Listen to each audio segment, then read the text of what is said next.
اعوذ باللہ من الشیطان الرجیم بسم اللہ الرحمن الرحیم اینما تکونوا یدرککم الموت ولو کنتم فی بروج مشیدہ وَإِن تُصِبْهُمْ حَسَنَةٌ يَقُولُوا هَٰذِهِ مِنْ عِندِ اللَّهِ وَإِن تُصِبْهُمْ سَيِّئَةٌ يَقُولُوا هَٰذِهِ مِنْ عِندِكَ قُلْ كُلٌّ مِّنْ عِندِ اللَّهِ فَمَا لِهَٰؤُلَاءِ الْقَوْمِ لَا يَكَادُونَ يَفْقَهُونَ حَدِيثًا مَا أَصَابَكَ مِنْ حَسَنَةٍ فَمِنَ اللَّهِ وَمَا أَصَابَكَ مِنْ سَيِّئَةٍ فَمِنْ نَفْسِكَ وَأَرْسَلْنَاكَ لِلنَّاسِ رَسُولًا وَكَفَى بِاللَّهِ شَهِيدًا مَنْ يُطِعِ الرَّسُولَ فَقَدْ أَطَاعَ اللَّهَ وَمَنْ تَوَلَّى فَمَا أَرْسَلْنَاكَ عَلَيْهِمْ حَفِيظًا صدق اللہ العظیم۔ بزرگوں، پیارے بھائیوں، گزشتہ یہ بات عرض کی جا رہی تھی کہ جہاں کہیں جاؤ موت تم کو پکڑ کے رہے گی، تم جہاں کہیں رہو موت آ کر رہے گی، اگرچہ مضبوط محلوں ہی میں کیوں نہ ہو۔ اوپر جو آیتیں تھی اس میں کمزور ایمان والے یا منافقین جہاد سے بھاگ رہے تھے۔ اللہ تعالیٰ نے اس آیت میں فرمایا کہ اس لیے ڈرتے ہو کہ موت آئے گی۔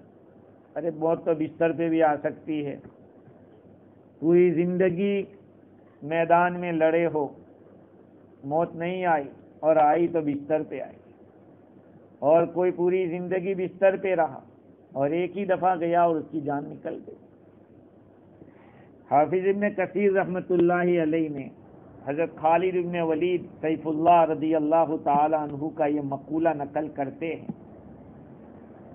خالد بن ولید رضی اللہ تعالی عنہ پوری زندگی میدان میں رہے، اسلام سے پہلے بھی اور اسلام کے بعد بھی۔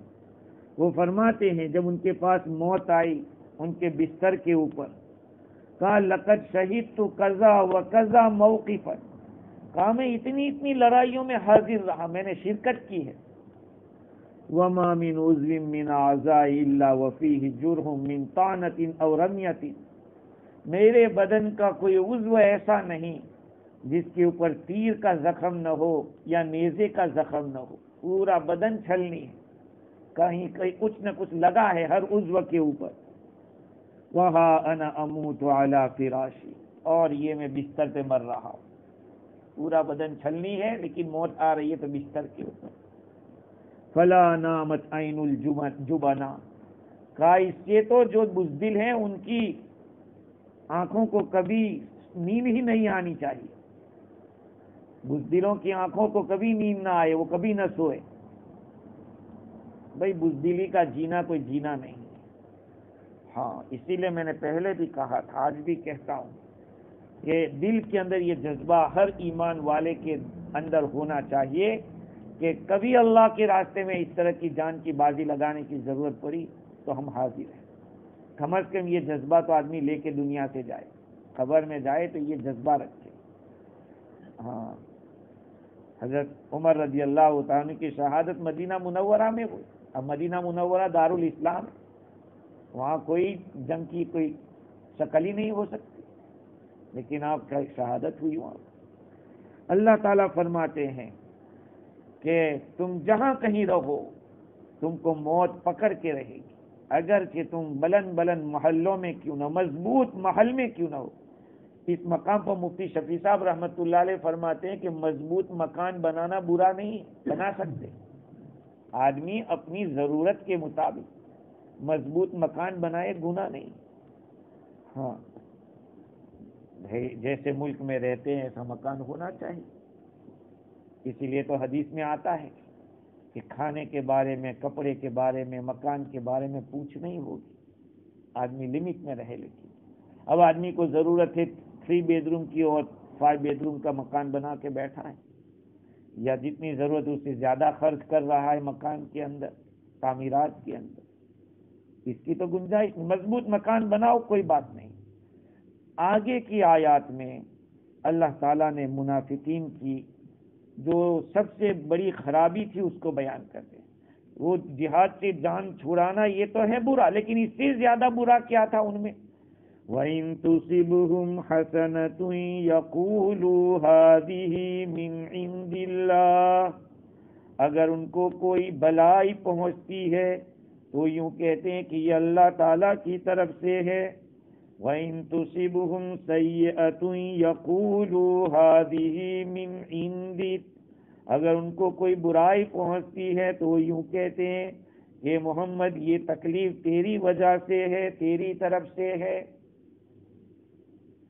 یہ منافقوں کی عادت تھی۔ اس آیت کا ما قبل سے تعلق یہ ہے کہ اللہ تعالیٰ نے منافقین کے بارے میں بتایا کہ جہاد سے وہ ڈرتے تھے اور ان کے لیے بھاری پڑ رہا تھا، ان کو آخرت کی جو سعادت ہے اس میں رغبت نہیں تھی۔ اس آیت میں ان کی برائی اس سے زیادہ ہے، اس کو بیان کرتے ہیں۔ اور دوسری بات یہ ہے کہ اگر یہ منافقین جہاد میں چلے بھی جاتے، قتال کر بھی لیتے، وہاں کچھ مال غنیمت ملتا، کچھ راحت ملتی، کچھ درجات ملتے، تو کہتے کہ تو اللہ کی طرف سے ہمیں ملا ہے۔ اور اگر کوئی تکلیف آ جاتی، پریشانی آ جاتی، تو نبی اکرم صلی اللہ علیہ وسلم کی طرف نسبت کر کے یہ کہتے کہ تمہارے ساتھ رہنے کی وجہ سے اس کی نحوست ہے۔ یہ ان کی انتہائی درجے کی بے وقوفی، انتہائی درجے کی جہالت اور انتہائی درجے کا عناد ہے، سرکشی ہے ان کی۔ بھلائی کو تو اللہ کی طرف منسوب کر رہے ہیں، اپنی ذات کی طرف برائی کو منسوب کرتے۔ کہتے ہیں اگر اللہ تعالیٰ فرماتے کہ اگر ان کو کوئی بھلائی پہنچے، بھلائی سے کیا مراد ہے؟ امام فخر الدین رازی نے لکھا ہے کہ مدینہ منورہ ایک ایسی جگہ تھی جہاں پہ سبزی اور ہریالی خوب رہتی تھی، کھیتی باڑی اچھی رہتی تھی، نعمتوں سے مدینہ منورہ بھرا ہوا تھا۔ حضور کی تشریف آوری سے پہلے، اللہ کے نبی کے وہاں پہنچنے سے پہلے وہاں ہر قسم کی راحت کی چیزیں تھیں۔ لیکن حضور اکرم صلی اللہ علیہ وسلم جب تشریف لے گئے، مدینہ کے یہودیوں نے حضور کے ساتھ سرکشی، عناد ان کا ظاہر ہوا، منافقین کا نفاق ظاہر ہوا، اللہ تعالیٰ نے نعمتیں روک دی، کچھ نعمتیں اللہ نے روک دی۔ اللہ تعالیٰ کی عادت رہی ہے تمام امتوں کے اندر کہ نبی کو جہاں بھیجتے ہیں وہاں والے اگر نبی کو ویلکم کرتے ہیں، ان کا اکرام کرتے ہیں، تو اللہ تعالیٰ کی طرف سے نعمتوں میں اضافہ ہوتا ہے۔ وَمَا أَرْسَلْنَا فِي قَرْيَةٍ مِّن نَّبِيٍّ إِلَّا أَخَذْنَا أَهْلَهَا بِالْبَأْسَاءِ وَالضَّرَّاءِ، ہم نے جس کسی نبی کو کسی بستی میں بھیجا، وہاں والوں کو ہم نے حالات میں مبتلا کیا۔ تو جب حالات آئے تو یہودیوں نے اور منافقوں نے کہنا شروع کیا کہ یہ سب ان کی نحوست ہے، نعوذ باللہ، حضور کی طرف نسبت کر کے ہمارے پھل کم ہو گئے، ہمارے یہاں چیزوں کے دام بڑھ گئے جب سے یہ آئے ہیں۔ اللہ تعالیٰ اس کو بتلا رہے ہیں، وَإِن تُصِبْهُمْ حَسَنَةٌ، اگر ان کو کچھ ہریالی ملتی ہے، اچھی بارش ہوتی ہے، کھیتی باڑی اچھی ہوتی ہے، بھاؤ سامان کے سب سستے ہو جاتے ہیں، اور بارشوں کا پے در پہ اچھی طرح آتے رہنا، کہتے یہ اللہ کی طرف سے۔ اور اگر کوئی خشک سالی ہو گئی، چیزوں کے دام بڑھ گئے، کہتے ہیں نا آج کل یہ گورنمنٹ کیسی ہے، بھاؤ بڑھ گئے۔ ارے بھائی اسی گورنمنٹ سے بڑے پوری دنیا میں بڑے ہوئے ہیں، پوری دنیا میں بھاؤ بڑھے ہوئے۔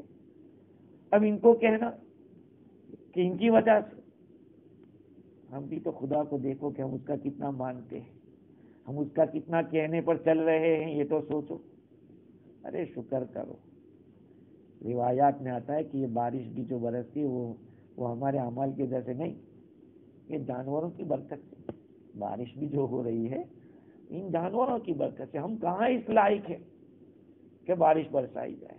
تو اس کا کرم ہے کہ ان مونگے جانوروں کے اوپر رحم کھا کے ہمیں بارش مل جاتی ہے. تو اللہ تعالیٰ نے فرمایا کہ ان لوگوں کی عادت ہے کہ جب ان کو تکلیف پہنچتی ہے تو نبی صلی اللہ علیہ وسلم کی طرف نسبت کر کے کہتے ہیں، جیسے کہ فَإِذَا جَاءَتْهُمُ الْحَسَنَةُ قَالُوا لَنَا هَٰذِهِ وَإِن تُصِبْهُمْ سَيِّئَةٌ يَطَّيَّرُوا بِمُوسَىٰ وَمَن مَّعَهُ.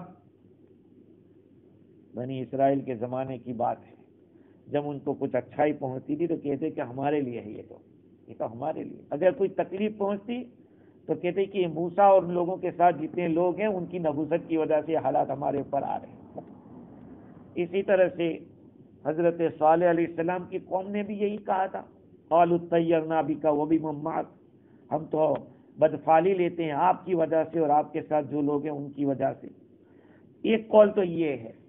دوسرا قول یہ ہے کہ یہاں حسنہ سے مراد ان کو کوئی بلائی پہنچتی ہے، اللہ کی مدد ملتی ہے، مال غنیمت اچھا ملتا ہے تو کہتے ہیں کہ اللہ نے ہم کو دیا. اور اگر کوئی ان کا آدمی قتل ہو جاتا ہے، کچھ زخم لگتے ہیں، شکست ہوتی ہے تو کہتے ہیں کہ یہ ان کی وجہ سے یا آپ کی وجہ سے. امام راضی نے لکھا کہ یاد رکھو برائی جو ہے وہ مصیبت پر بھی بولی جاتی ہے اور گناہ پر بھی بولی جاتی ہے. برائی کا لفظ مصیبت پر اور گناہ پر، اور بھلائی کا لفظ نعمت پر اور اللہ کی اطاعت پر بولا جاتا ہے. وَبَلَوْنَاهُمْ بِالْحَسَنَاتِ وَالسَّيِّئَاتِ، ہم نے ان کو آزمایا اچھائی میں بھی اور برائی میں بھی.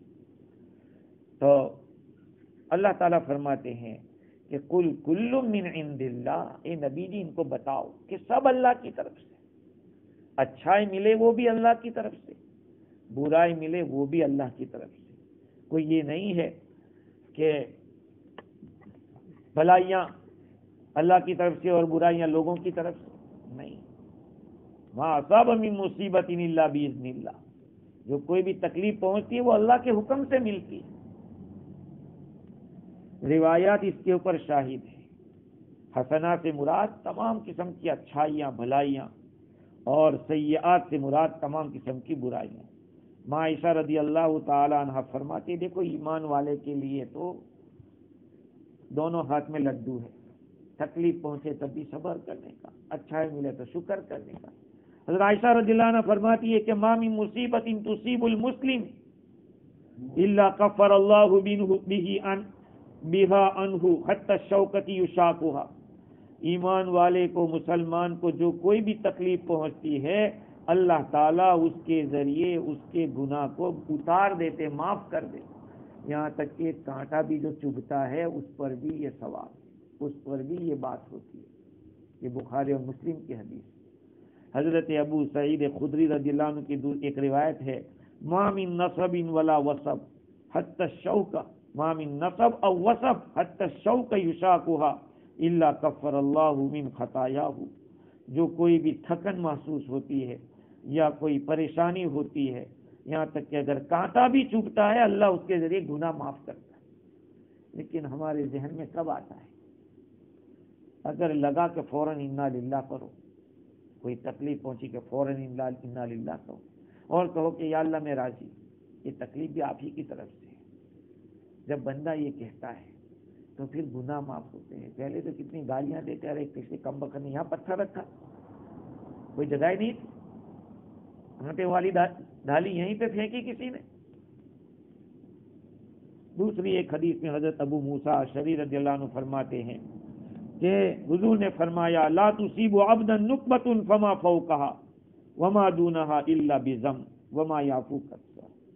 بندے کو جو کچھ بھی نقبہ تکلیف پہنچتی ہے، کوئی پریشانی، کوئی بڑی تکلیف، چاہے کوڑا ہو گیا یا اس سے بڑی کوئی چیز ہو گئی یا اس سے چھوٹی چیز ہو گئی، وہ گناہ کی وجہ سے.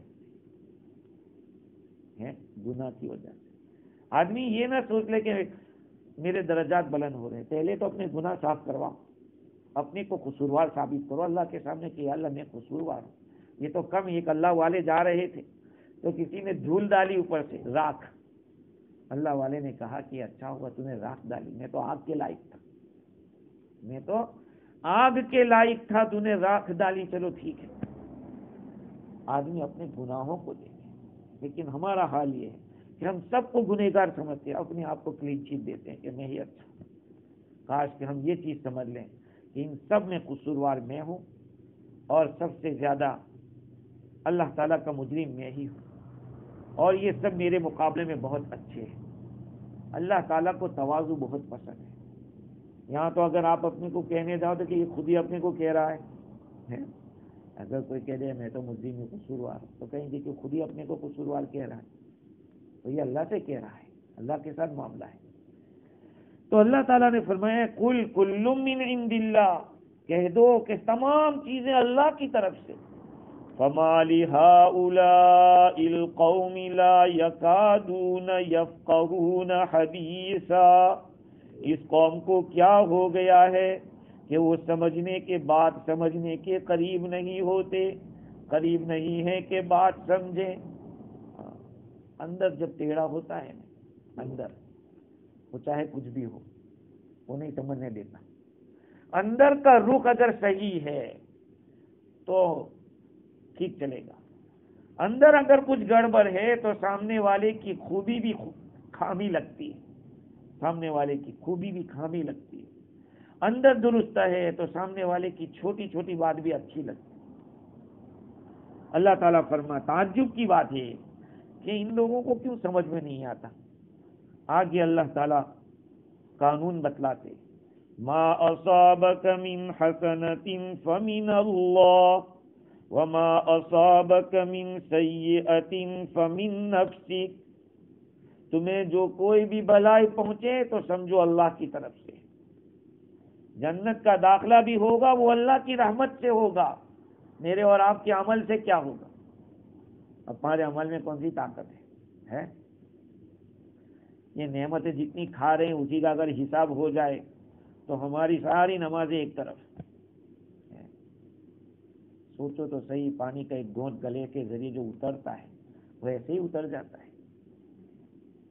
نہیں، ایک لقمہ بھی جو جاتا ہے پیٹ کے اندر وہ ایک سسٹم سے جا رہا ہے۔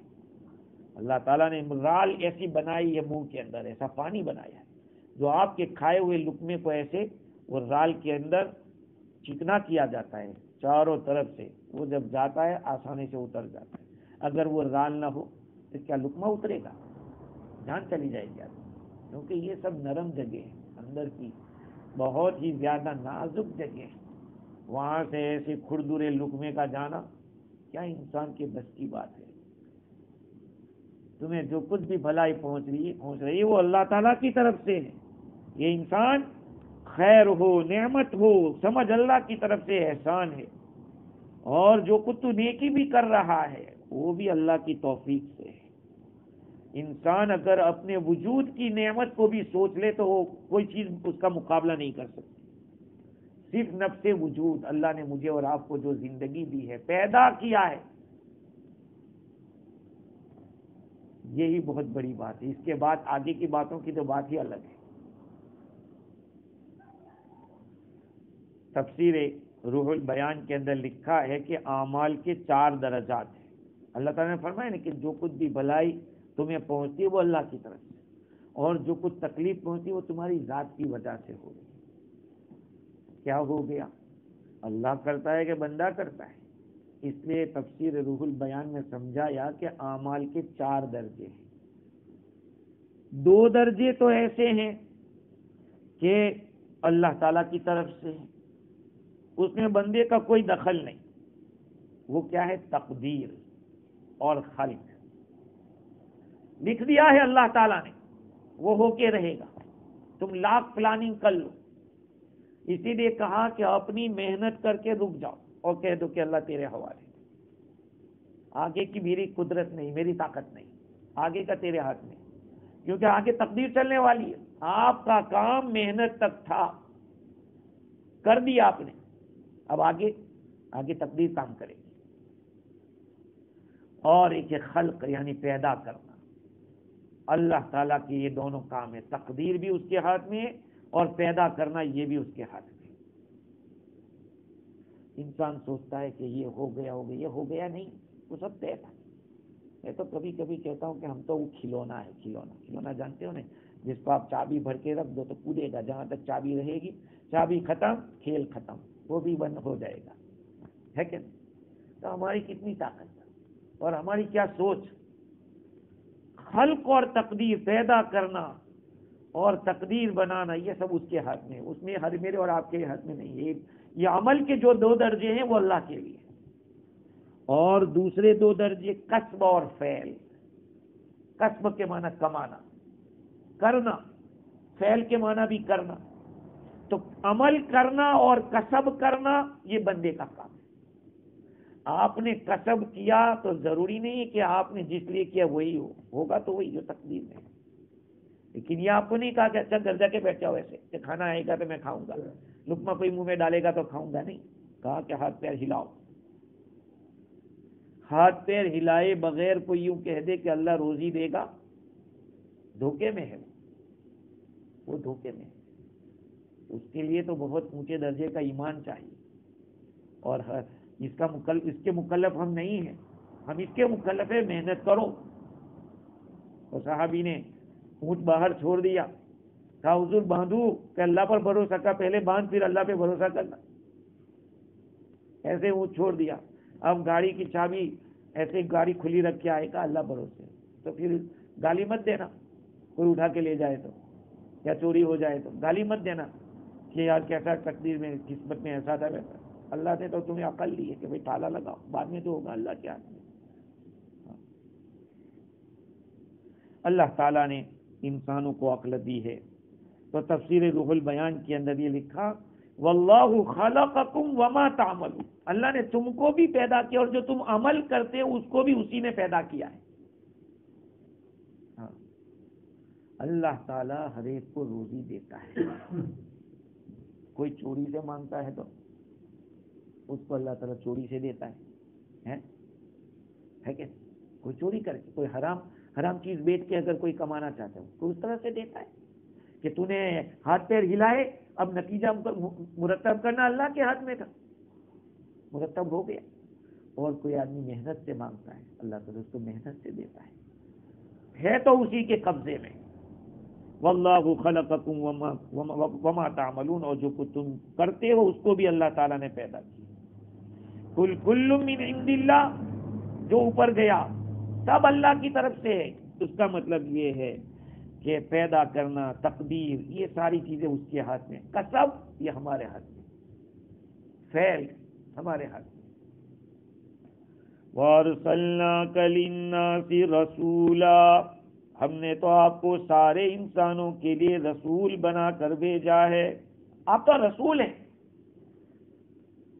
آپ کے ہاتھ میں نہیں ہے کہ کوئی تکلیف کسی کو پہنچا دے، کسی کو بھلائی پہنچا دے، آپ کے ہاتھ میں نہیں. جب آدمی صحیح معنی میں ایمان رکھتا ہے نا تو یہ سوچتا ہے. ابھی ہم تو کیا، ارے یار میں اتنی نماز پڑھتا ہوں. کل ایک صاحب کا فون آیا مجھے نیوزی لینڈ سے، کہا یا مفتی صاحب سب ٹھیک چلتا ہے لیکن گڑبڑا جاتا ہے، کام ٹھیک چلتا ہے. تو میں نے ان کو پوائنٹ کیا کہ تمہارے فلاں بزنس ہے وہ بند کرو. کام اس میں یہ نیکی، میں نے کہا نیکی نہیں ہے. میں نے کہا وہ نیکی نہیں ہے کیونکہ اس کے ساتھ دوسری برائیاں بھی ہوتی. ایک مثال دیتا ہوں آپ لوگوں کو. مثال کے طور پر ایک آدمی کا ہال ہے، وہ ہال کرائے پہ دے رہا ہے. اب اس ہال کو شادی کے لیے بھی دے رہا ہے، ولیمے کے لیے بھی دے رہا ہے، لیکن پوجا پاٹ کے لیے بھی دے رہا ہے اور اس کی انکم لے رہا ہے. اب بتائیے برکت ہوگی برکت نہیں ہوگی؟ ہے تو دوسرا بزنس، لیکن میں آپ کو سملر لا کے مثال دے رہا ہوں. یہ اس لیے آدمی سمجھے کہ کیوں ہو رہا ہے ایسا. میں نے ان کو سمجھایا کہ دیکھو اب یہ کوئی سوچے کہ میں قرآن کی تلاوت بھی کرواتا ہوں، سنا پڑھتا ہوں، یہ کرتا ہوں، لیکن یہ حالات ہے. تو تم اس لیے کر رہے ہو کہ تمہارا حالت ٹھیک رہے.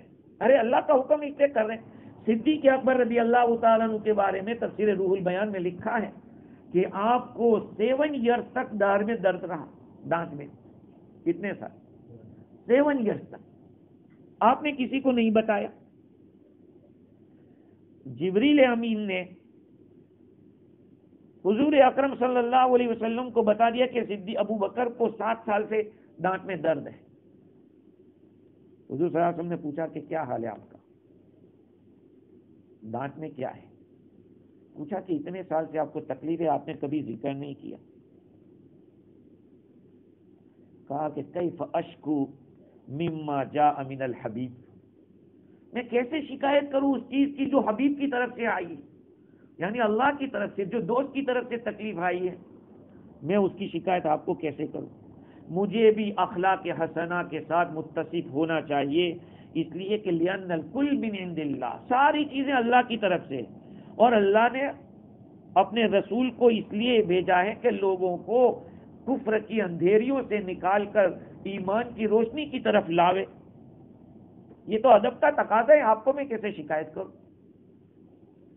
جب انہوں نے ادب اختیار کیا تو اللہ نے کتنا اونچا مقام دیا کہ سارے نبیوں کے بعد اگر کسی کا درجہ ہے تو وہ صدیق اکبر کا ہے. کتنی بڑی قربانیاں دی انہوں نے, کتنی بڑی قربانیاں. امت کا کوئی فرد اس کا مقابلہ نہیں کر سکتا, امت کا کوئی فرد اس کا مقابلہ نہیں کر سکتا.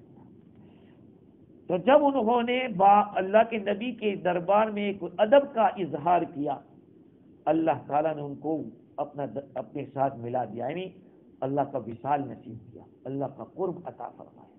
یہ ادب ہے میرے بھائیوں.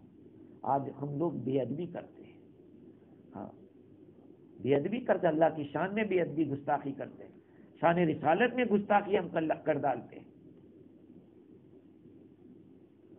اللہ تعالیٰ فرماتے ہیں وَأَرْسَلْنَاكَ لِلنَّاسِ رَسُولًا, ہم نے آپ کو سارے لوگوں کے لیے, صرف عربوں کے لیے نہیں, سارے لوگوں کے لیے.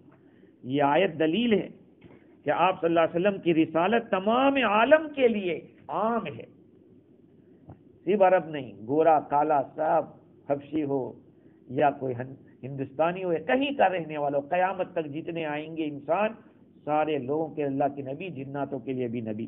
یہ اللہ کے نبی کی بات ہے. وَأَرْسَلْنَاكَ لِلنَّاسِ رَسُولًا, سارے لوگوں کے لیے. جو لوگ اللہ کو بھول گئے ہیں ان کے لیے بھی, ہاں, اور جنہوں نے مشاہدہ کیا اور ان کو بھول گئے, جو اللہ سے عہد کیا اس کو بھول گئے. ہم نے تو آپ کو رسول بنا کر بھیجا ہے, اور آپ کا کام ہمارے پیغام کو پہنچانا ہے, لوگوں کو ہمارے حالات سے یاد دہانی کرنا ہے, اور ان کے ساتھ نئے نئے عہد کرانے ہیں, اور رغبت دلانا ہے, ہماری طرف ان کو دعوت دینا ہے, صراط مستقیم کی طرف رہنمائی کرنا ہے. اور آپ ان کے لیے سراج منیر ہے, آپ کی ہدایت سے وہ راستہ پائیں گے, آپ کے نقش قدم پر وہ چلیں گے تو اونچے اونچے درجات کو پائیں گے. سمجھے؟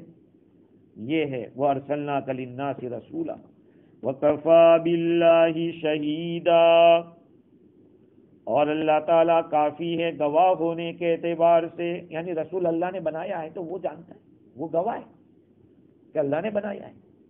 اب تم لوگ مانگتے ہو کہ تم کو گواہی کی کوئی ضرورت نہیں, خدا گواہی دے رہا ہے, میں گواہ ہوں, میں نے تم کو رسول, جو بھیجنے والا کہہ رہا ہے کہ میں نے بھیجا ہے, تو اور کیا بات چاہیے. من یطیع الرسول فقد اطاع اللہ, جو آدمی رسول کی اطاعت کرے گا اس نے اللہ کی اطاعت کی, جس نے رسول کی اطاعت کی اس نے اللہ کی اطاعت کی. ومن تولا, اور جس نے اعراض کیا, فما ارسلناک علیہم حفیظا, ہم نے آپ کو ان کے اوپر نگران نہیں بنایا ہے. من یطیع الرسول فقد اطاع اللہ, جس نے رسول کی اطاعت کی اس نے اللہ کی اطاعت کی. اس آیت کریمہ کا شان نزول تفسیر مظہری میں اور تفسیر رازی میں یہ لکھا ہے. قاضی ثناء اللہ رحمۃ اللہ علیہ بغوی کے حوالے سے لکھتے ہیں حضور اکرم صلی اللہ علیہ وسلم فرماتے تھے من اطاعنی فقد اطاع اللہ، جس نے میری اطاعت کی اس نے اللہ کی اطاعت کی، ومن احبنی فقد احب اللہ، جس نے مجھ سے محبت کی اس نے اللہ سے محبت کی، یہ حضور فرماتے تھے۔ تو بعض منافقین نے کہا کہ دیکھا یہ آدمی کیا چاہتا ہے کہ ان کو خدا مان لو، ان کو رب مان لو، جیسے کہ نصارہ نے، اہل خسارہ نے حضرت عیسیٰ علیہ السلام کو رب مانا، ایسے یہ بھی چاہتے ہیں کہ ان کو خدا مان لو۔ اللہ تعالیٰ نے یہ آیت اتاری من یطیع الرسول فقد اطاع اللہ، جس نے رسول کی اطاعت کی اس نے تحقیق یقیناً اللہ کی اطاعت کی ہے، اس لیے کہ رسول کا کام پہنچانا ہے، اصل حکم دینے والے اللہ ہیں۔ اگر آپ کو کسی نے کہا کہ جاؤ یہ فلاں چیز فلاں کو دے کے آؤ، تو آپ جا کے کیا کہیں گے؟ فلاں صاحب نے آپ کو دیا ہے، یہ نہیں کہیں گے میں آپ کو دے رہا ہوں۔ نسبت اس کی طرف ہوگی جس نے اصل بھیجا ہے۔ تو حضور کو بھیجنے والے تو اللہ ہیں، حکم دینے والے تو اللہ ہیں، اللہ کے نبی کا کام تو پہنچانا ہے۔ حضور نے فرمایا من احبنی فقد احب اللہ، اللہ تعالیٰ فرماتے من یطیع الرسول فقد اطاع اللہ۔ بھائی حضور صلی اللہ علیہ وسلم کی جو آدمی اطاعت کرے گا اس لیے کہ اللہ کے رسول ہیں، وہ مخلوق کی طرف اللہ کے احکام پہنچانے کے لیے بھیجے گئے، وہ حقیقت میں اللہ کی اطاعت کر رہا ہے، اور یہ اللہ کی توفیق کے بغیر نہیں ہوتا۔ ومن تولی فما ارشد، جو اعراض کرے گا تو اللہ تعالیٰ نے اس کو ہدایت سے اندھا کر رکھا ہے، اس کو سیدھے راستے سے بھٹکا کے رکھا ہے، اس کو کوئی بھی ہدایت نہیں دے سکتا۔ جس کو خدا گمراہ کرے اسے کوئی ہدایت نہیں دے سکتا، جس سے اللہ ہدایت دے اسے کوئی گمراہ نہیں کر سکتا۔ امام راضی نے اس مقام پر لکھا ہے کہ جس آدمی کے دل کو اللہ ہدایت کے نور سے منور کر دیتا ہے، ایک بندہ تو وہ ہے، اور ایک بندہ وہ ہے کہ جس کے دل میں اللہ نے ہدایت کا نور رکھا نہیں ہے۔ ان دونوں میں بہت بڑا فرق ہے، بہت بڑا فرق ہے۔ اس کو میں اپنے ماحول کے اعتبار سے بات کرتا ہوں۔ جو لوگ تبلیغ سے مانوس ہے، جماعت سے مانوس ہے، ان کے سامنے اگر آپ تبلیغ کی بات کرو گے تو وہ جلدی قبول کر لے گا، مان لے گا، ہاں۔ لیکن جو مانوس نہیں ہے اس کے سامنے آپ بات کرو گے وہ نہیں مانے گا، سمجھ لیں۔ تو جس کے دل میں اللہ نے نور ہدایت رکھا ہے، وہ آدمی اس کے سامنے جب ہدایت کی بات آئے گی اس کا ایمان بڑھتا چلا جائے گا، اور بڑھے گا اور بڑھے گا۔ لیکن جس کے دل میں نور ہدایت ہے ہی نہیں، اس کے سامنے ایمان کی بات کرو کہ اس کا کفر بڑھتا چلا جائے گا، وہ اور زیادہ سخت ہوتا جائے گا، ہاں، سمجھے؟ تو یہ اصلی چیز اللہ نے جو رکھی ہے دل کے اندر، نور ہدایت، وہ اصل ہے۔ تو جس کے دل میں اللہ نے نور ہدایت رکھا اس کو کوئی نکال نہیں سکتا، اور جس کے اندر نہیں رکھا ہے اس کو کوئی دے بھی نہیں سکتا۔ کبھی کبھی ایسا ہوتا ہے کہ ایک آدمی کو اللہ تعالیٰ نے راستے پہ چلا دیا، وہ چل رہا تھا، ایک آدمی بہت الٹے راستے پہ تھا، لیکن کوئی ایسا واقعہ پیش آتا ہے، کچھ ایسی چیز ہوتی ہے کہ وہ تو الٹے راستے پہ چلا گیا اور یہ سیدھے راستے پہ آ گیا، اور یہ ایسا سدھر گیا، ایسا سدھر گیا کہ اس کی زندگی بن گئی۔ یہ سب کیا ہے؟ یہ اس بات کی دلیل ہے کہ یہ سب واجب الوجود کر رہا ہے، سب اللہ کے ہاتھ میں ہے۔ یہ کوئی آدمی اپنے ہدایت کے اوپر فخر نہ کرے کہ میں اتنے سال سے یہ نیکی کر رہا ہوں، وہ نیکی کر رہا ہوں۔ میری نیکی اور آپ کی نیکی کیا میرا اور آپ کا کمال ہے؟ اس کا کمال ہے کہ اس نے توفیق دی ہے، اس نے توفیق دی، ورنہ وہ توفیق سلب کرنے پہ آوے، کھینچنے پہ آوے تو کوئی راستے پہ نہیں آتا۔ اور جو بغیر ہدایت کے ہیں، اگر خدا اس کو ہدایت دینے پہ آ جاوے تو اسے کوئی گمراہ نہیں کر سکتا۔ ایک دلیل یہ بھی ہے، نبی معصوم ہوتا ہے، کیونکہ اللہ تعالیٰ نے کیا فرمایا من یطیع الرسول فقد اطاع اللہ، جس نے رسول کی اطاعت کی اس نے اللہ کی اطاعت کی۔ معلوم ہوا کہ رسول غلطی نہیں کرے گا، رسول غلطی نہیں کرے گا، گناہ نہیں کرے گا، کیونکہ رسول کے طریقے پر چلنا خدا کے حکم پہ چلنا ہے۔ اب اگر نعوذ باللہ رسول نے رونگ کیا ہے تو اللہ رونگ پہ رہنے نہیں دے گا۔ لوگ رونگ پہ چل جائیں گے تو اللہ نے تو فرمایا کہ جو رسول کے پیچھے چلے گا اس نے میرے حکم کو مانا ہے۔